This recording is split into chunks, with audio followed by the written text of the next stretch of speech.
This is the lens that we're going to be talking about today, and it's the lens that all of those shots you just watched were filmed on. In my opinion, this is the best lens that you can get if you don't want to absolutely kill your bank account, but you want a wide lens for Sony full frame. I'm going to tell you why, as well as one kind of problem with this lens. Before we get into that, I just want to say that there's no one lens that suits everyone. Everyone creates different styles of content making, different priorities, and different gear that you are going to need to achieve that look. If you like the style of content I create, then I would recommend that this lens is the best wide angle lens that you can get right now. So we're gonna be doing some like real world tests with this. You know me, I'm not gonna be doing some crazy pixel peeping stuff, looking at all the nitty gritty weird things. That's not gonna be this video. We're gonna show you how I use this lens in real world scenarios and how you can take advantage of some of the strengths and also some of the weaknesses in it. I'm gonna tell you why I exactly got this lens, because it's for quite a specific reason. But before we do that, I wanna tell you kind of a big problem with this lens that you should be aware of, and something to consider if you are interested in the 16-25.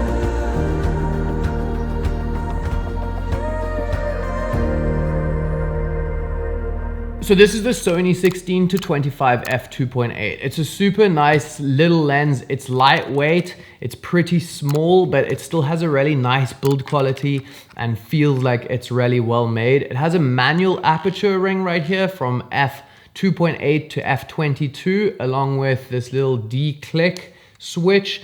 It also has an AF/MF switch right here and this little button. The barrel on this lens extends ever so slightly as you zoom out from 25 to 16. Nothing significant, and I don't think it would be enough to shift the balance if you had it on a gimbal or something like that. Just a small little ching ching. So one of the main things and the ways that I like to shoot is super run and gun style.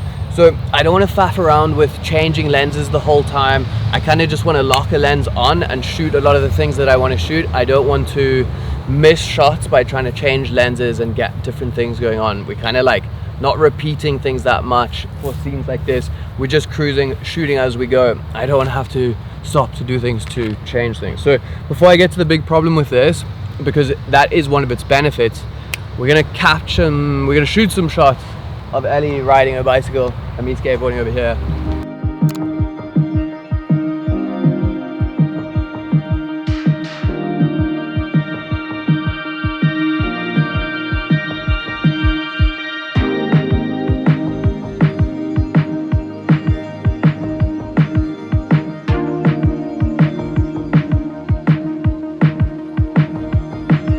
So one of the big problems with this lens is I don't like to change the lens because of this run and gun style way, but the throw on this lens is not as big as you might think it is. From 16 to 25 is not going to change your shots that much.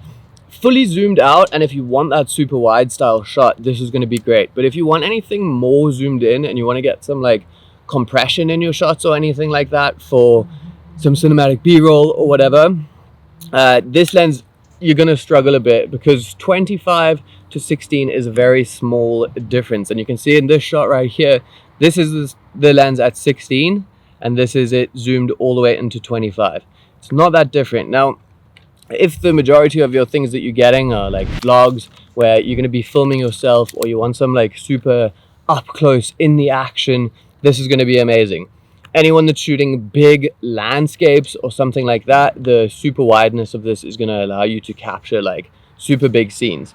But when you do want that compression, this lens does fall a little bit short, and you might be better off going for something like the 16 to 35 and sacrificing on the 2.8 and getting the f4, or if you have a lot of money, get the 2.8 16 to 35. It's also a lot bigger, and like I said, if you hate your money. Now, I mainly got this lens for vlogging. I have a whole separate vlogging channel where I just kind of document the daily life of what it's like being a content creator and full-time YouTuber that's traveling around and doing like van life and cool adventures. If you want to go see this lens in more action and how I use it in a day-to-day basis, that vlog channel is going to be linked you know where. I pair this lens with my Sony ZV-E1 for vlogging, which is the perfect little setup in my opinion. At the same time, this lens has a few amazing tricks up its sleeve for filming any studio style content or talking head videos like the one I'm doing right now if you are filming this type of content, which we are going to cover in a little bit. But for vlogging, the main thing I needed is a wide enough lens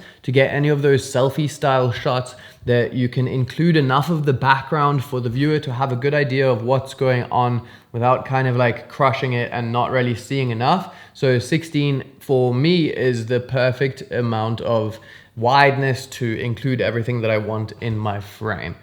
Vlogging, selfie shots, yeah, that's pretty standard. This lens is also really going to be useful if you in sort of any confined spaces that you need to get a wider field of view. Maybe you are getting a shot of yourself inside a car and you really need to pull it out to fill in that frame, or you do real estate videos and you want to make the rooms look as big as possible. Maybe you shoot promo videos for coffee shops and you're also in a confined space and wanting a wide enough lens to really make that space look bigger, and also just to be able to include enough of what you want in your shot without having to move back right up against the next wall and still not really getting everything in there. That's going to be the same for if you're shooting any sort of studio videos. For a lot of people, when you are setting up a home studio, and the one I have at home in Cape Town is the same, it's a very small little space, and having a wider lens means that you can pull out and just make that space look a lot bigger. It can make you look further away from that back wall, and it's going to be very useful for any sort of YouTube studio that you might want to be setting up. For filming like super crazy cinematic B-roll,